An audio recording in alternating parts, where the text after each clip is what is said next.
গা হাত পা ধুয়ে এসে দুপুরবেলা বলো কান্না রাগ হয়।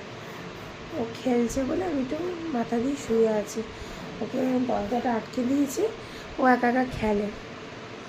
আজকে এত অন্যায় করেছে, আমার 15-20 মিনিট হয়েছে চোখটা লেগেছে, সেই ভোর 5:30টায় উঠেছি।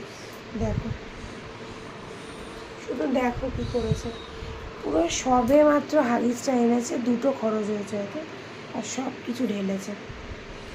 জামা কাপড় ওই ওয়ার্ড্রপ থেকে বার করেছে। মানে ধৈর্য কত রাখবো আমি জানি না। তাহলে পটি করেছে, আর পারছি না আমি, এক সময় না ভাল লাগে না আমার।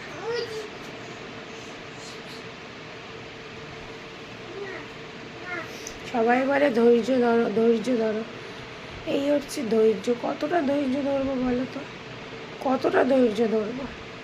একটা ধৈর্যেরও তো সীমা আছে। আর ভাল লাগছে না, আমার পয়সা করো আর কি।